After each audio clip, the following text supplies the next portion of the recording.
Assalamualaikum warahmatullahi wabarakatuh. Selamat pagi, siang, sore, malam, Sobat DK Entertainment. Pada segmen kali ini bersama saya Ika Agustin, kita akan ada di ruang inspirasi. Pada kesempatan hari kali ini, saya kedatangan seorang tamu istimewa. Beliau adalah seorang guru luar biasa, putri kelahiran Sleman 23 Maret 1973. Suami dengan nama Bapak Hartono dan memiliki satu putri bernama Mbak Risma Puspitasari. Beliau menempuh pendidikan S1 di Universitas Negeri Yogyakarta, pendidikan teknik elektro, dan juga meneruskan S2 di Universitas Negeri Yogyakarta dengan bidang yang sama, yaitu pendidikan teknik elektro. Pada tahun 2001 beliau sudah memulai karirnya sebagai seorang guru. Beliau lulus kuliah S1 pada tahun 2001 juga. Kemudian sampai saat ini beliau mengajar di SMK Penerbangan Angkasa Arya Adi Cipto. Pada tahun 2003 sampai 2005 beliau mengajar di salah satu SMK juga di Jogja, yaitu SMK Masudi Luhur 3. Kita sambut Ibu Suharni, Magister Pendidikan. Selamat siang Ibu. Silakan duduk Ibu. Terima kasih sudah berkenan hadir di segmen Ruang Inspirasi. Matur nuwun sudah berkenan untuk berbagi dengan kami. Mau disapa Ibu? Ya, selamat pagi, siang, malam. Assalamualaikum warahmatullahi wabarakatuh. Waalaikumsalam. Apa kabar Ibu?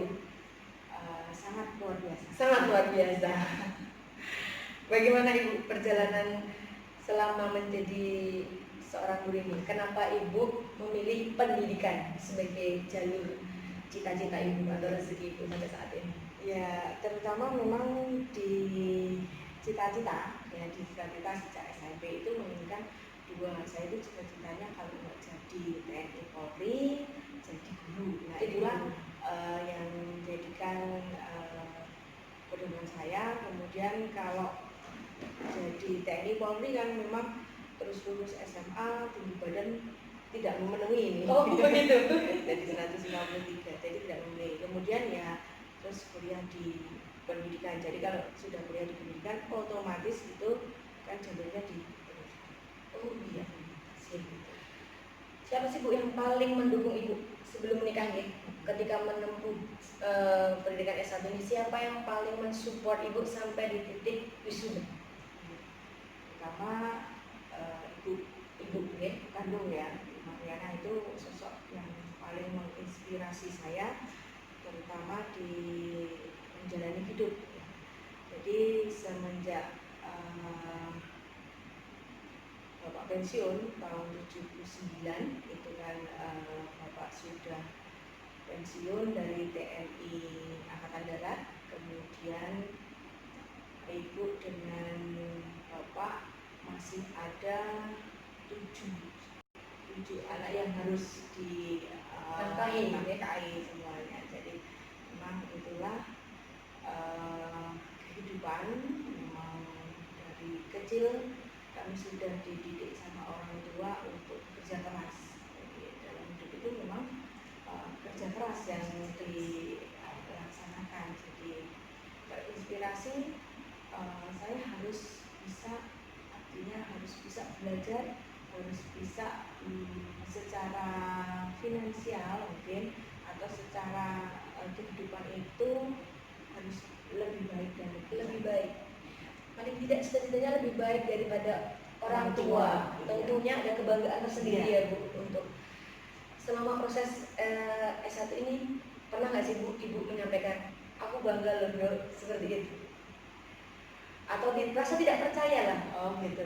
Jadi memang dengan perjuangannya beliau, kemudian sampai titik Ibu dipanggil Allah memang ikut saya. Jadi ada beberapa, kemarin Ibu ikut kakak, ikut akak, tapi kemudian terakhir minta dengan saya ikut sama kamu. Gitu. Jadi sampai akhirnya ikut saya di masa-masa terakhir. Jadi itu merupakan saya dengan senang hati, dengan seizin suami berpulang ya ya. berpulang. Perjuangan seperti apa sih Bu? Sosok ibu yang saya lihat nih, sosok Bu Hani ini begitu pekerja keras, Ya. on track, semua harus On on time. rule lah, ya, harus on time gitu. Ya, Sosok beliau seperti apa sih Bu? Ibu itu dari tahun saya bisa mengingat memori itu sejak saya SD. Sejak saya SD, ibu jualan, ya jualan yang tidak punya tempat. Jadi ibu ke pasar, kemudian bersepeda pagi-pagi kita. Jadi sejak pukul 3 pagi itu sudah mulai kerja untuk itu jual makanan gudeg ya, gudeg ya. Terus sampai saya S1 untuk biaya dari orang tua. Jadi kami juga dididik waktu pas masih jualan, subuh itu harus bangun. Sebelum subuh itu harus bangun. Nah, bangun dalam hal apa? Kemudian nanti membantu ibu, ya membantu ibu. Ya ada yang goreng, ada yang racik-racik dan lain-lain. Jadi semuanya itu. Kalau subuh belum bangun, bapak. Pernah kami juga pendidikan bapak memang cukup keras Ya. keras Karena background beliau seorang TNI. Jadi kalau bangun tidak dibangunkan tidak bangun, pernah kami jujur air. Gitu didikan dan sangat-sangat artinya mengena. Dan semasa ini juga, walaupun kita tidak, kalau anak-anak sekarang kalau bangun pagi kan biasanya pakai alarm dan lain-lain. Nah, kita karena sudah terbiasa dan habitnya semacam itu sudah naluri, sudah naluri. Jadi artinya sebelum subuh jam 4, setengah 4 itu sudah bangun. Dan sampai detik ini itu semacam itu. Jarang pakai alarm. Luar biasa. Jarang pakai alarm. Didikan kedisiplinan dari sosok bapak, kemudian kerja keras itu dari sosok ibu. Iya. Terbentuklah ibu saat ini. Pernah ini nggak sih Bu, merasa bahwa alhamdulillah sudah mencapai titik ini saat ini? Sangat bersyukur sampai detik ini, alhamdulillah. Secara pekerjaan juga alhamdulillah sudah bekerja, mapan lah Bu, yang alhamdulillah. Keluarga juga alhamdulillah support, suami kemudian putri itu selalu support di dalam pekerjaan. Karena apa? Selalu kita quality time, selalu ada komunikasi apa-apa selalu kita bicarakan, sehingga ke depan dan yang kita lalui itu selalu ya Enak aja gitu ya Bu, ringan. Baik,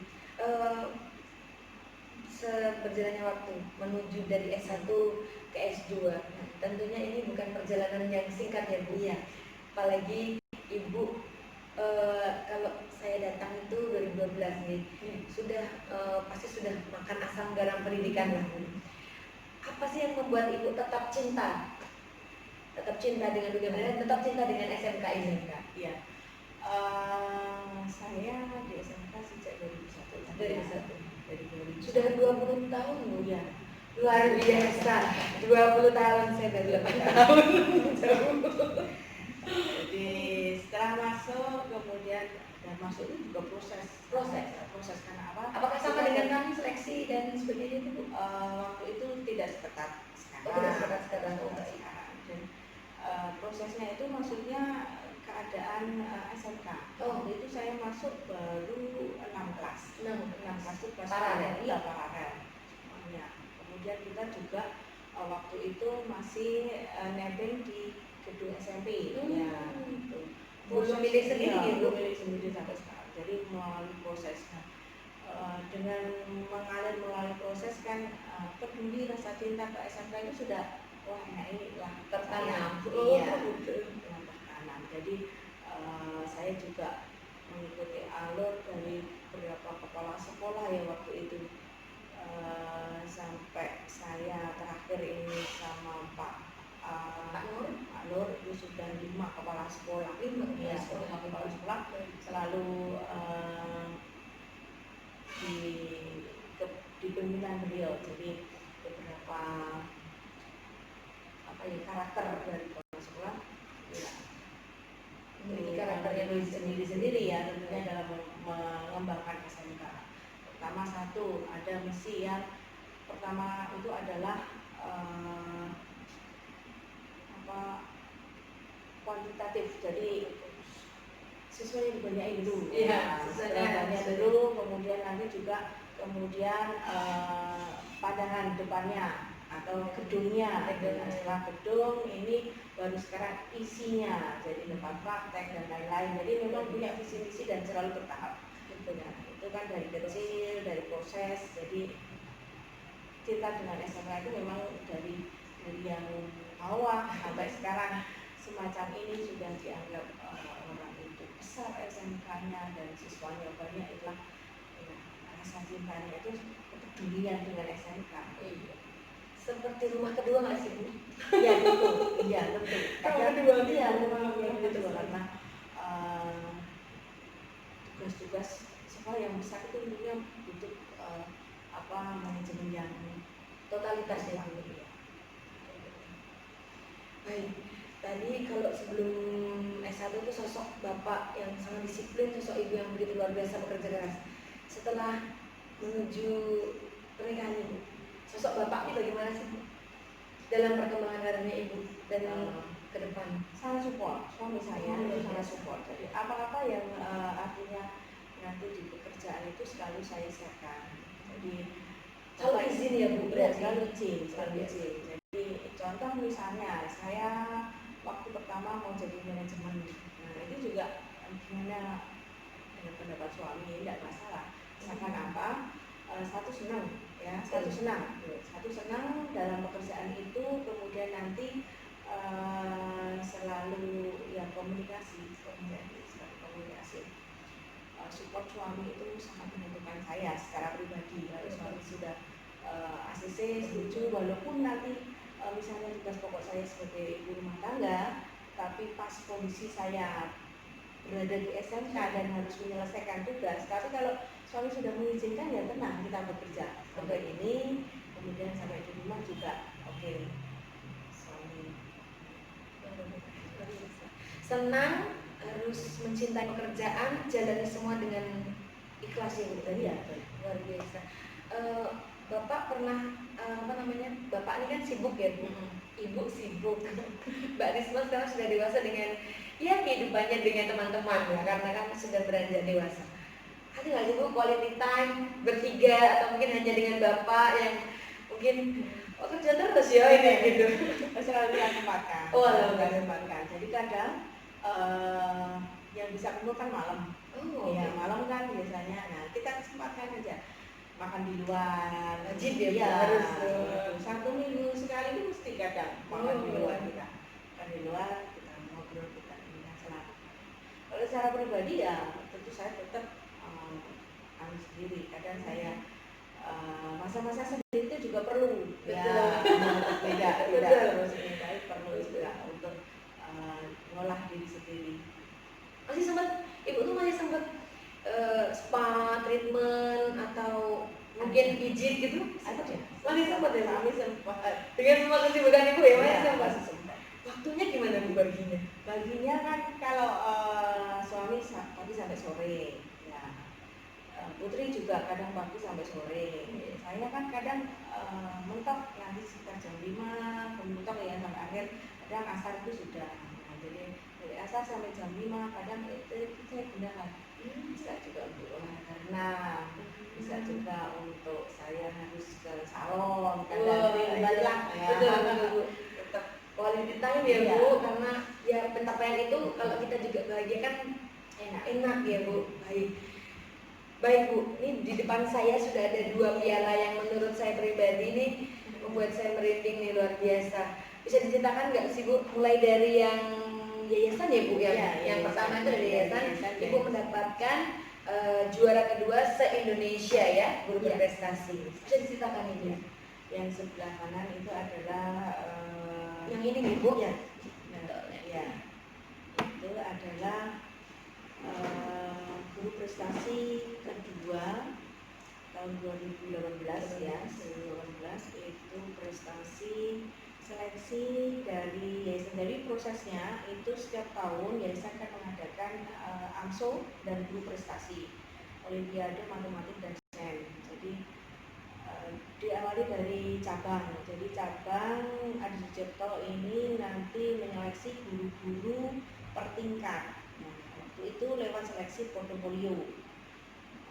Yang nilai tertinggi kemudian dikirim ke Jakarta untuk mengikuti seleksi secara nasional. Nah, secara nasional seluruh Indonesia di bawah Yayasan Abdi Akademik. Ya.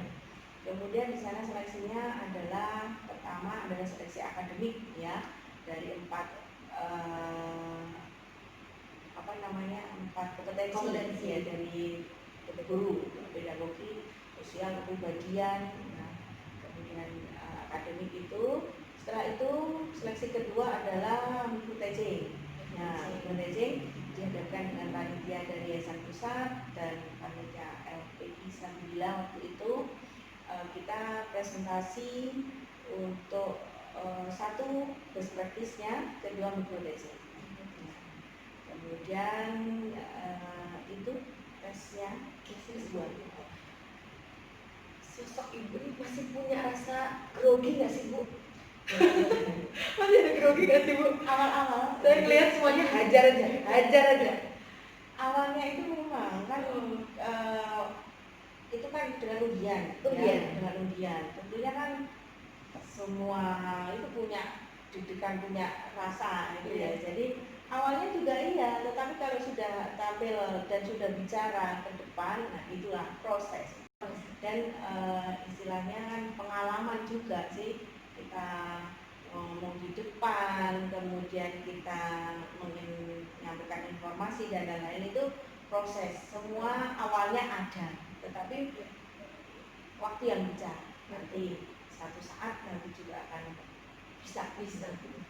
Berarti public speaking tidak membohongi ya Ibu kan terbiasa di depan, jadi walaupun berbeda orangnya awal-awal terus. Ya. Terima kasih.